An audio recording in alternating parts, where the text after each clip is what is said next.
Welcome to Keep Calm and Craft On. I'm Stephanie with ILYB Designs.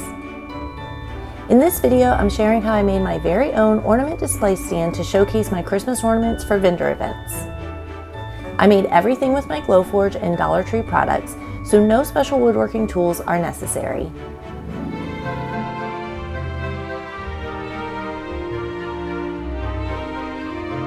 So I just wanted to show you the basic construction before I get building my second one. So I've taken everything off and this is what it looks like blank. And so here's the side view.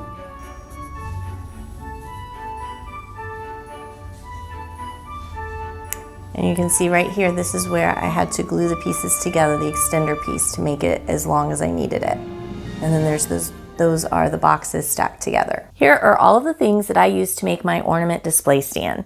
I needed to make sure I could cut everything with my Glowforge because I don't have any other woodworking tools. So everything is cut on Glowforge, and then I used additional supplies from Dollar Tree. So I'll start with the crates that I found at Dollar Tree. I already had some on hand and I was hoping to just go get, I think I needed like 4 more.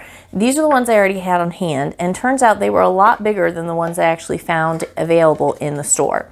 And I had to go to 2 Dollar Trees because the one didn't have enough. But so as you can see, there's a size difference. This one actually fits inside, nest inside. So I have a rather large one, then I have a little bit smaller, and then this here is even smaller. And you can see this one here has open slats, whereas these other 2 are closed slats. And this one here is even a little bit smaller. So just be sure that you get, make sure you have all the right sizes of crates or that you can work with. I realized I was able to work with these different sizes, so it's not a big deal that they're not all the same, but I would just suggest that you have all of your crates that you're going to use. You need 6 of them for each ornament holder, so make sure that you have 6 that you're going to be able to stack and make work. Then all of these things were cut with Glowforge. Well, this is the glue that I'm going to use. It's all just glued together. This stick fast instant adhesive glue is what I use for all of my wood projects. It cures really fast, that's why I like it, and it's got a really strong hold. I've never had a problem with anything coming apart with that. So that's how it's going to be all glued together. And then these are the pieces that were cut from Glowforge. Now this bottom piece, this is just, I believe it's, 11.75 inches by 19 inches. That's just one of the sheets that I normally put in Glowforge. And I needed it a little bit longer, so I cut an extension piece that I'm actually going to be just gluing on to make this a little bit taller like I needed. Now this is where if you have woodworking tools, you could just cut a piece of wood the exact length that you needed it, but I was just working with what I had. And then these are the little strips that I cut that are going to have the ornament hooks in it. So I need 3 of those and then 9 of the ornament hooks. And that is all of the supplies that I'm going to be using. So one thing I was worried about was if this was going to topple over as people were maybe touching the ornaments, pulling them off if they wanted to take a closer look. So I wanted to do something to make sure that this did not, topple over backwards like this. And as you can see right now, I'm like pushing on it and it's not going to topple over. But in order to make that happen, I'm going to show you what I did to these bottom set of crates. You may need to play around with the placement of your crates depending on what sizes you get. But I've got the 2 large, 2 medium, and 2 small ones here. So I use the 2 small ones as the very bottom base, and then the 2 medium ones get stacked on top of there. And then I use the 2 larger ones in front. So that's how I stacked mine. But I was worried just having them stacked like this was going to make it still topple over. So what I did to the small bottom ones is I'm going to add some weight to them. Now you could use some Dollar Tree pebbles that they have, those heavy like black pebbles they have. I didn't have any and I didn't want to run out to the store. So I did have some plaster of Paris. So I'm going to fill these with plaster of Paris, and that's going to make these weighted down, and that way the display stand does not knock over. So get resourceful and see what you have around your house add weight to the bottom crates, and that way your stand will not fall over. And since these small crates have the slats in them, I was like, oh no, plaster of Paris is just gonna ooze through there. Well, quick fix to that, again, being resourceful, I just took some packing tape and I just put the tape here so that it covers up the holes, and it worked perfectly. I wasn't sure if it was gonna work when I did the first one, but it worked just like I needed it to, so fixed my problem. All right, so now I've got the tape in there, and now I'm gonna go fill it with plaster of Paris and add that weight to these. Now, I found it easiest to mix in small batches and then pour it in. So I just did it a couple times and made it, I'll show you in a minute how full I get it, but I guess maybe about 2/3 of the way, halfway, 2/3, something like that. It would be much easier if you just added the pebbles, but like I said, I didn't have them. I had this on hand, was wondering what in the world I was gonna use this for, because I had bought it for another project and had all this left over. So use what you have. Here's what it looks like when the plaster of Paris is dried. It dries really quickly, so it doesn't take that long at all. And it was filled about halfway. Now I'm ready to glue all the pieces together. So I'm going to start with the base pieces and glue those together first. And you just have to hold this together for a little bit longer on this wood for some reason, but it cures really quickly.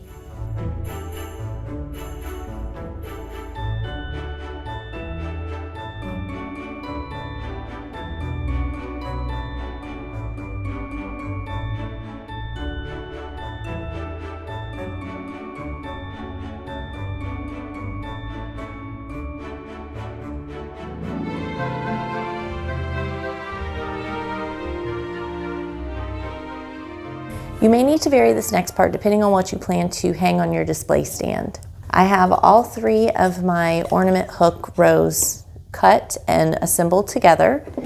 And then I have my large sheet, the 11 3/4 by 19 inches sheet of plywood. So I'm gonna start by just gluing this first one here on the top. That's the super easy one to do. Now the first one that I made, I put glue over where the slots were to be sure to hold those to hold those little arms on. But I started thinking, if for some reason these break off, I wouldn't be able to replace them. So I'm not putting glue on that part this time. So this one I did flush up against the top. And now I was designing this specifically for my 3.5 inch ornaments.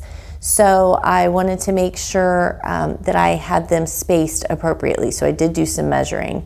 And I will say my string, the hanging string, is just too long. So what I decided to do is just wrap it around like that and make another little hook so that it didn't hang so long.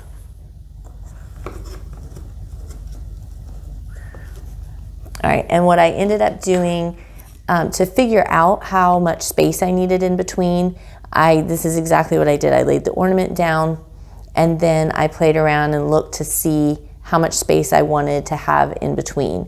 And it turns out I ended up doing 4.5 inches on my other one. So that's what I'm gonna do on this one. So I'm just measuring 4.5 inches and then I'm gonna mark it.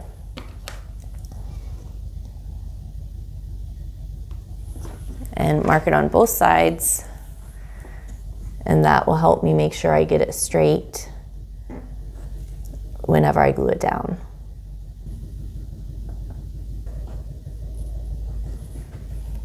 All right, and then I'm gonna do the same thing for the 3rd row. All right, so now the top part is done. Now I need to decide how tall I need this to be. So let me show you what I did. This is where you have to really think how you're going to be using this display stand. So if I had just used this 19-inch long sheet of plywood and I glued that here, you see my bottom row of ornaments would be below my little storage bins. And I knew that this is how I'm packaging some of my ready-to-go ornaments, and I knew I wanted them to be sitting in here like that, so I needed to make sure that my last row of ornaments was not going to interfere with that. So that's how I decided how much of an extra expander I needed, and I just wanted it to be able to overlap so that I could glue it down. So I did, I believe it's 10 inches that I added on. Actually, let me measure that for you right now. I'll tell you the right, yes, 10 inches extra that I added on. So I'm just gonna lay it down next to the one I've already done, but I'm just showing you, this is how I basically eyeballed where I needed to glue it. So I just was like, okay, now those will be underneath the ornament, and then I took it away and then I literally glued it like that. But just to be sure mine are both the same height, I'm gonna lay them down next to each other and do it exactly the same. But that's how you would decide. Think of what you're gonna put in these bins and to make sure it doesn't interfere with whatever you're hanging on your bottom row.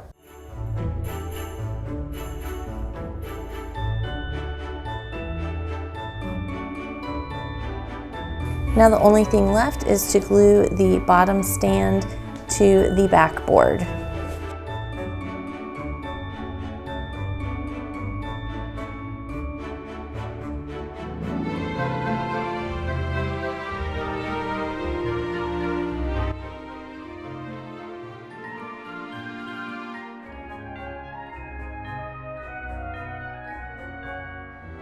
I hope this video was helpful to you. If so, please hit that like button and consider subscribing if you'd like to see more DIY tutorials. I have another video I created to go along with this one that I'll link in the description box below, and it will pop up top here too. It will show you how to get a perfect fit anytime you're working with slotted designs such as this one. I'll teach you all about KERF so it makes sense and is not as scary as I found it to be when I was first starting out. And if you have no idea what in the world KERF is, definitely go watch that next video. So I'll see you over there in that video, and thanks so much for watching. I'll also include a link to my ornament design files if you're interested in purchasing any of my ornament designs that you see here.